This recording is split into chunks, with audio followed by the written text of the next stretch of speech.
GIT की smart class में आप सभी का स्वागत है। और फंडामेंटल की इस क्लास में हम लोग मेमोरी के बारे में पढ़ रहे थे, जो कि मैंने आपको केवल और केवल रोम तक मैंने आपको बताया था कि रोम में 3 प्रकार का रोम होता है। ये सब एक प्रकार के प्राइमरी मेमोरी के ही बारे में हम आपको बता रहे थे। जैसे कि प्राइमरी मेमोरी में मैंने आपको रैम के बारे में बताया था, रोम के बारे में बताया था। तो रैम में 2 प्रकार के रैम के बारे में मैंने कल की क्लास में आपको बताया था। एक आपका स्टैटिक रैम होता है और एक आपका डायनेमिक रैम होता है। इसी के साथ साथ मैंने आपको रोम के बारे में 3 प्रकार का रोम के बारे में मैंने आपको बताया था। एक आपका पी रोम, एक आपका ईपी रोम और एक आपका ईईपी रोम। आज की क्लास में जो पढ़ना है वो है आपका केस मेमोरी। देखिए, केस मेमोरी यहाँ पे बताया जा रहा है कि केस मेमोरी भी एक प्रकार की प्राइमरी मेमोरी है। कौन सी मेमोरी है? प्राइमरी मेमोरी है और प्रोसेसर के साथ प्रयोग होती है। और कह रहा है कि यह कंप्यूटर सिस्टम की सबसे फास्ट मेमोरी होती है। कौन सी मेमोरी? Case memory. और यहाँ पे लिखा हुआ है कि यह प्रोसेसर में पहले से इनबिल्ट होती है, लगी होती है, और यह प्रोसेसर और रैम के बीच अपना वर्क करती है। और यह विशेष रूप से प्रोसेसर का पार्ट होता है। हम लोग जो भी डाटा प्रोसेस करते हैं वो सबसे पहले केस मेमोरी से पास किया जाता है। जो भी अपनी कंप्यूटर में आप डेटा को प्रोसेस करवाते हैं वो सबसे पहले केस मेमोरी से पास किया जाता है। और कह रहा है कि और वहीं पर इसका एड्रेस कैलकुलेट होकर के स्टोर होता है। और फिर कह रहा है कि जब हम उस डेटा को फ्यूचर में कॉल करते हैं तो उसको खोजना नहीं पड़ता है, केस मेमोरी से सबसे फास्ट एक्सेस होता है। समझ में आ रहा है ना? ये भी एक प्रकार की प्राइमरी मेमोरी है जो सबसे फास्ट मेमोरी है। और यहाँ पे लिखा है कि जब हम उस डेटा को फ्यूचर में कॉल करते हैं तो उसको खोजना नहीं पड़ता है और केस मेमोरी से सबसे फास्ट एक्सेस होता है। और केस मेमोरी रिसेंट में यूज हो रही डाटा का एड्रेस को होल्ड रखती है। जैसे कि जो आपका डेटा रिसेंट में हो, मतलब जो प्रयोग हो रहा होता है, उसको ये कुछ समय के लिए होल्ड पे रख देता है। और यहाँ पे कह रहा है कि इसे रैम की सप्लीमेंट्री मेमोरी के नाम से भी जाना जाता है। सप्लीमेंट्री का मतलब होता है सहायक। और यहाँ पे लिखा भी है क्योंकि प्रोसेसर सबसे पहले डेटा केस मेमोरी में सर्च करता है। अगर सर्च करता है और यदि डेटा उसको नहीं मिलता है तब रैम में सर्च करता है। और इसे सीपीयू मेमोरी भी कह सकते हैं क्योंकि यह प्रोसेसर का ही एक पार्ट है। जैसे मान के चलिए कि आपने लैब में गया और आप अपने कंप्यूटर ओपन किए और आपने पहले से डेटा कोई आपने बना करके सेव किया है। उस डेटा को आप प्रेजेंट टाइम में अगर ओपन करना चाहते हैं, उस केस में आपका केस मेमोरी बहुत ही तीव्र गति से वो डेटा आपके पास लेके आने का काम करता है। तो पहले तो केस मेमोरी मांगेगा किससे? प्रोसेसर से। अगर वहां से मिल जाता है तो मिल जाता है, नहीं तो मांगता है किससे? रैंडम एक्सेस मेमोरी से। और दोनों प्राइमरी मेमोरी है। आपका केस मेमोरी भी प्राइमरी मेमोरी है और आपका रैम भी प्राइमरी मेमोरी है। ये दोनों ऐसे रैम होते हैं, ये दोनों ऐसे मेमोरी होते हैं जो हमारे प्राइमरी मेमोरी के अंतर्गत आते हैं। तो ये हमारा केस मेमोरी होता है जो कंप्यूटर में सबसे फास्ट मेमोरी होती है। जैसे कि यहाँ पे एक एग्जांपल भी आपका दिया है, इस एग्जांपल के माध्यम से आप समझिए। जैसे कि यहाँ पे ये सीपीयू है, क्योंकि सीपीयू में प्रोसेसर लगा होता है ना, मैंने कल की क्लास में बताया था।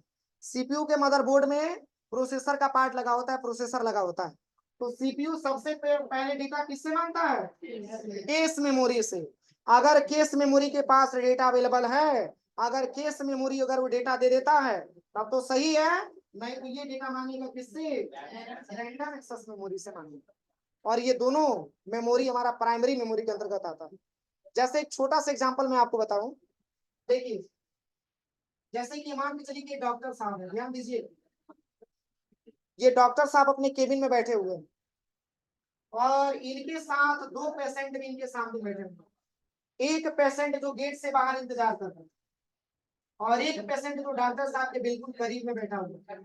ध्यान दीजिएगा, ऐसे हम नंबर लगवाने जाते हैं, कुछ इलाज करवाने जाते हैं, तो एक पेशेंट ऐसा होता है जो डॉक्टर साहब के पास बैठ करके अपनी प्रॉब्लम को बता रहा होता है और दूसरा पेशेंट बाहर इंतजार कर रहा होता है कि अब हमारी नंबर आए तो हम जाएं तो अपनी प्रॉब्लम सॉल्व करवाएं। तो ये जैसे कि मान के चलिए कि डॉक्टर साहब अगर सबसे ज्यादा अगर कम्युनिकेशन करेंगे तो किससे? पेशेंट वन से।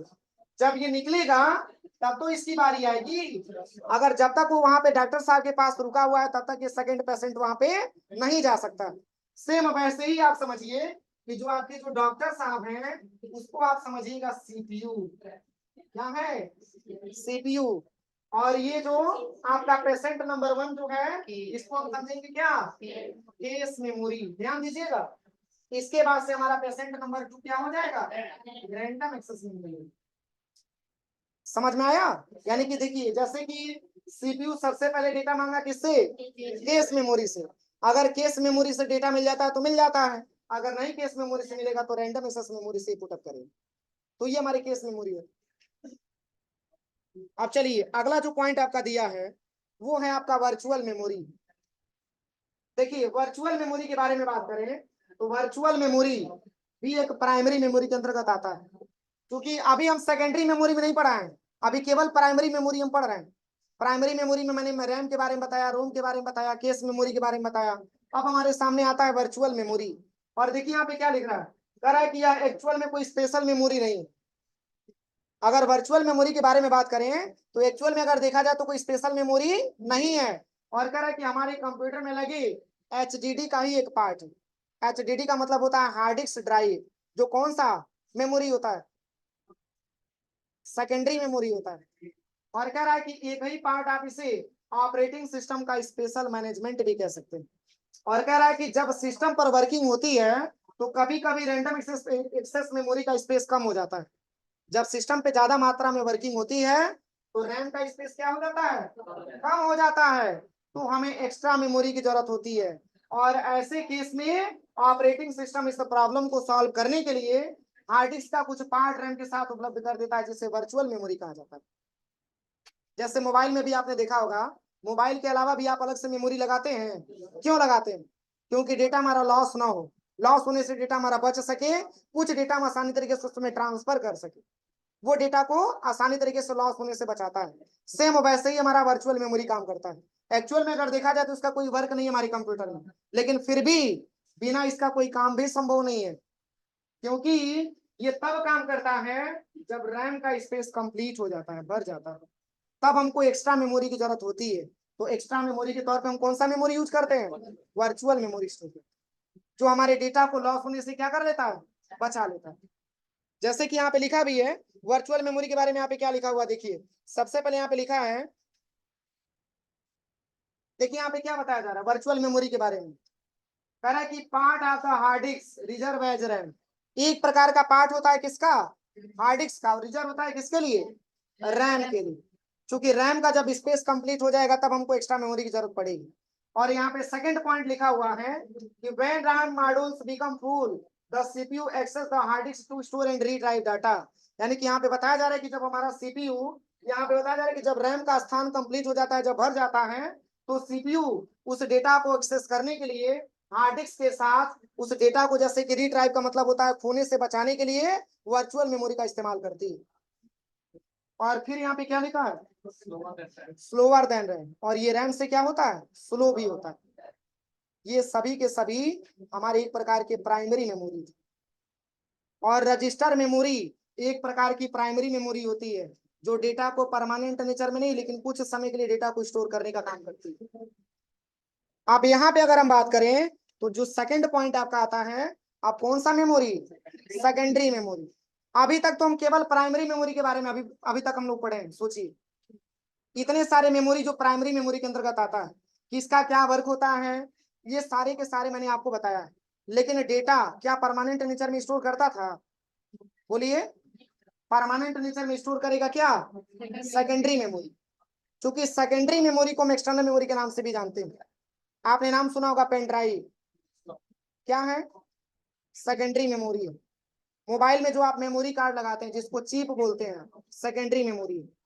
हार्ड डिस्क होता है आपका, सेकेंडरी मेमोरी होता है। एसएसडी होता है, सेकेंडरी मेमोरी होता है। ऐसे ही बहुत सारे सेकेंडरी मेमोरी के बारे में हमको पढ़ना है। तो जैसे कि यहाँ पे लिखा भी है कि यह मेमोरी हमारे सिस्टम में परमानेंट स्टोरेज रखती है। परमानेंट का मतलब होता है अस्थाई, और टेम्पोररी का मतलब होता है अस्थाई। जैसे इसमें रखा हुआ डेटा तब तक डिलीट नहीं होगा जब तक कि हम डिलीट ना करें, जब तक हमारा सिस्टम फॉर्मेट ना हो तब तक हमारा डेटा लॉस नहीं हो सकता। अब यहाँ पे लिखा भी है कि ये मेमोरी सिस्टम में परमानेंट स्टोरेज रखती है, इन्हें आप स्टोरेज भी कह सकते हैं। यह डेटा को परमानेंट नेचर में स्टोर करती है। और कह रहा है कि इन्हें सहायक मेमोरी भी कहा जाता है। और यह मेमोरी प्रोसेसर से डायरेक्ट कनेक्ट नहीं होती है, ये मेमोरी प्राइमरी मेमोरी से कनेक्ट होती है, जैसे कि आपका एचडीडी है, एफडीडी है, सीडी है, डीवीडी है, एसडी है और पेन ड्राइव। यानी कि इस मेमोरी से प्रोसेसर से कोई लेना देना नहीं होता है। प्रोसेसर मैंने कल बताया था, एक प्रकार का जैसे मदरबोर्ड होता है ना सीपीयू में, सीपीयू के मदरबोर्ड में प्रोसेसर पाया जाता है। जो दिमाग अगर देखा जाए तो कंप्यूटर का मेन, अगर आपका हार्डवेयर का पार्ट देखा जाए तो वो आपका क्या होता है, प्रोसेसर होता है। जैसे लैपटॉप खरीदने जाते हैं तो सबसे पहले ये पता करते हैं कि जो प्रोसेसर दिया है वो कितने मतलब गीगाहर्ट्ज का है। मोबाइल में भी ऐसा प्रोसेसर देखने को आता है, तो वो प्रोसेसर होता है। ठीक है। और यहाँ पे देखिए कह रहा है कि अगर प्रोसेसर की बात कही जाए तो अभी तक तो प्रोसेसर मैंने केवल प्राइमरी के बारे में बताया। अब जैसे ही सेकेंडरी मेमोरी में आते हैं तो ये कह रहा है कि यह मेमोरी प्रोसेसर से डायरेक्ट कनेक्ट नहीं होती। कह रहा है कि ये मेमोरी प्राइमरी मेमोरी से कनेक्ट होती है, और प्राइमरी मेमोरी को हम रैम बोल सकते हैं, और रैम को हम डिस्प्ले मेमोरी बोलेंगे। तो अगर हार्ड डिस्क में आपका डेटा है तो किस रैम पे देखेंगे, रैम पे तो देखेंगे, इसलिए रैम को प्राइमरी मेमोरी नाम दिया जाता है। इसको हम प्राइमरी मेमोरी से डेटा आपका कनेक्टेड होता है, इसको प्रोसेसर से कोई लेना देना नहीं होता है।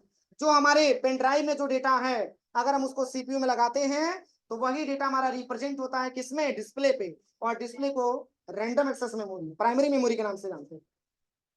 क्लियर हुआ। तो जैसे कि यहाँ पे दिया हुआ है आपका, देखिए एचडीडी दिया, एचडीडी का पूरा नाम हार्ड डिस्क ड्राइव। अब हार्ड डिस्क के बारे में बात करें तो हार्ड डिस्क का वर्क क्या होता है, देखिए कह रहा है कि यह कंप्यूटर सिस्टम का मेन सेकेंडरी स्टोर डिवाइस होता है, और कह रहा है कि यह एक नॉन वोलाटाइल मेमोरी है। अब देखिए नॉन वोलाटाइल और भी किसको बोला गया था,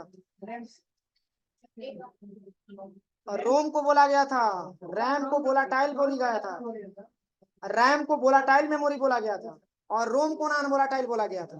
अब सेकेंडरी मेमोरी में एचडीडी को भी नॉन वोलाटाइल बोल दिया गया।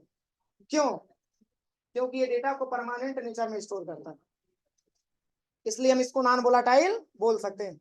यहाँ पे देखिए कह रहा है कि यह कंप्यूटर सिस्टम का मेन सेकेंडरी स्टोर डिवाइस होता है, और यह एक नॉन वोलाटाइल मेमोरी है जिस पर डाटा अस्थायी रूप से स्टोर होता है, सेव होता है।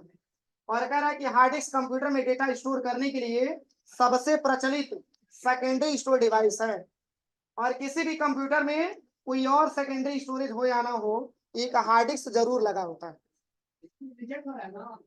अभी हार्ड डिस्क का उतना बड़ा वर्क नहीं आ रहा है, जैसे ऐसा इंप्रूवमेंट देखा जा रहा है हार्ड डिस्क लगाने पे आपका सिस्टम का जो कार्य करने की कैपेसिटी स्लो हो जा रही है, तो इसके जगह पे एसएसडी का प्रयोग किया है, सॉलिड स्टेट ड्राइव। ये भी एक प्रकार की सेकेंडरी स्टोर डिवाइस है जो डेटा को परमानेंट नेचर में स्टोर करती है, जिसका प्रयोग हार्ड डिस्क के स्थान पे किया जा रहा है। समझ में आ रहा है ना। तो एक प्रकार का अगर हम इसके बारे में बात करें तो ये भी हमारा सेकेंडरी स्टोरेज डिवाइस होता है जो डेटा को परमानेंट नेचर में स्टोर करने का काम करता है, और इसकी स्टोरेज की कैपेसिटी कम से कम 500 जीबी, 256 जीबी, 128 जीबी, ऐसे करके हमारा एचडीडी आता है।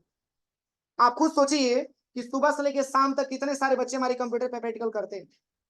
अगर कंप्यूटर में स्टोरेज की कैपेसिटी कम रहता तो क्या उस बच्चे का डेटा सेव हो पाता, तो इसके लिए कैपेसिटी को ज्यादा मात्रा में रखा जाता है ताकि आसानी तरीके से हम अपने डेटा को सेव कर सके।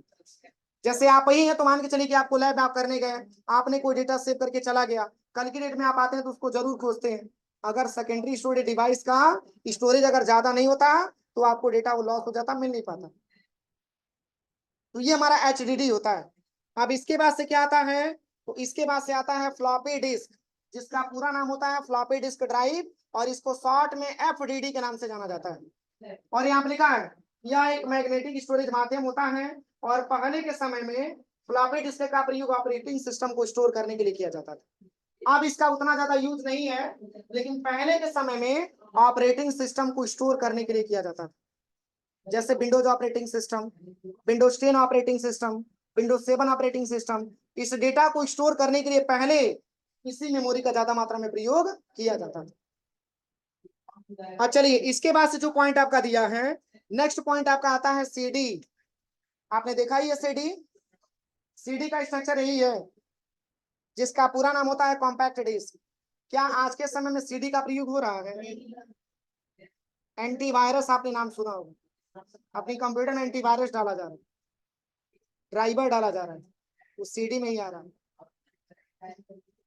सीडी और डीवीडी दो आपने नाम सुना होगा। तो जैसे कि सीडी का पूरा नाम होता है कॉम्पैक्ट डिस्क, और कह रहा है कि सीडी एक ऐसा ऑप्टिकल डिस्क है जिसमें करीब 783 एमबी तक का डेटा सेव किया जा सकता है। जीबी से छोटा है कि बड़ा है, और फिर कह रहा है कि इसकी जो चौड़ाई होती है वो 1.2 mm तथा लंबाई कितना होती है, 12 सेंटीमीटर की होती है। ये हमारे सीडी के बारे में बात हो रही है। बस सीडी में और डीवीडी में बस यही अंतर है स्टोरेज कैपेसिटी की। इसमें 783 MB का होता है और डीवीडी का स्टोरेज क्या होता है, ज्यादा होता है। अब देखिए अगर हम डीवीडी के बारे में बात करें तो डीवीडी का पूरा नाम डिजिटल वर्साटाइल डिस्क होता है। और यहाँ पे क्या बताया जा रहा है, डीवीडी भी सीडी की तरह होता है और एक ऑप्टिकल डिस्क होता है, किंतु दोनों इसकी स्टोरेज क्षमता में अंतर होता है। इसमें 4.7 GB, 783 MB और इसमें 4.7 GB। कौन ज्यादा है, ये वाला ज्यादा है ना। तो ये हमारा डीवीडी होता है, तरह की तक का डेटा स्टोर किया जा सकता है और जो सीडी के 783 स्टोरेज की क्षमता से कहीं अधिक होता है। आप खुद देखिए अगर 1 GB के बारे में बात करें तो कितना MB, लेकिन है कितना, बहुत कम, 1 GB भी नहीं बोल सकते हैं। समझ में आ रहा है ना, इसकी स्टोरेज की कैपेसिटी सीडी के मुकाबले बहुत ही ज्यादा मात्रा में दिया है। तो ये हमारा डीवीडी होता है। अब चलिए अब इसके बाद से हम बात करें, सेम होता है, उसमें कोई चेंज नहीं होता। अगला जो पॉइंट हमारे पास आता है वो है आपका एसडी कार्ड।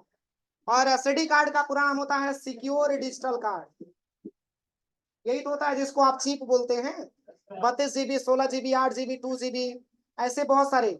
लेकिन इसके आधार पर अगर हम देखें तो कह रहा है कि एसडी कार्ड को मेमोरी कार्ड के नाम से भी जाना जाता है और इसका पूरा नाम सिक्योर डिजिटल कार्ड होता है।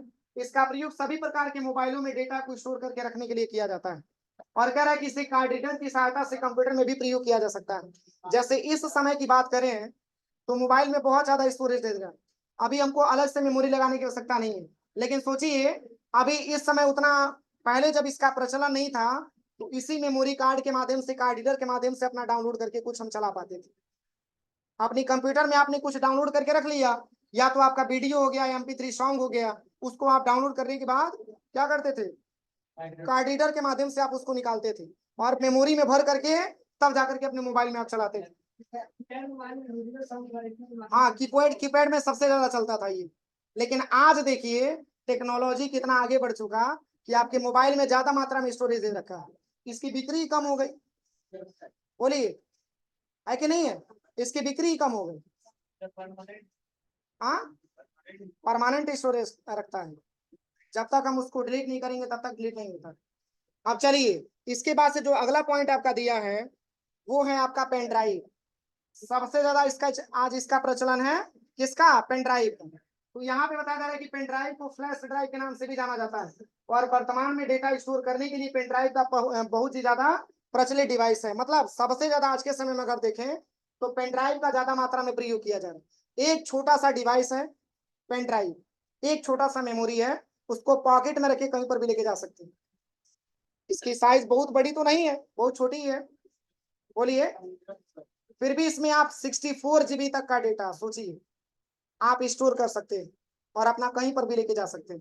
लेकिन इसमें भी बहुत सारे ऐसे भी पेन ड्राइव आ रहे हैं जो आपके मोबाइल से कनेक्ट हो जा रहे हैं OTG के माध्यम से। तो यहाँ पे लिखा भी है कि यह प्रचलित डिवाइस है, यह एक एक्सटर्नल स्टोरेज एरिया है, स्टोरेज है जिससे यूएसबी की सहायता से कंप्यूटर में कनेक्ट किया जाता है। यूएसबी की बात करें तो इसका पोर्ट हमारा चपटा टाइप का होता है, जिसको हम आसानी तरीके से इस पोर्ट के माध्यम से अपने डेटा को आसानी तरीके से हम रिकवर कर सकते हैं। तो ये हमारा पेन ड्राइव होता है। ये सबके सब हमारी एक सेकेंडरी मेमोरी होगी। यहाँ तक कोई दिक्कत किसी को?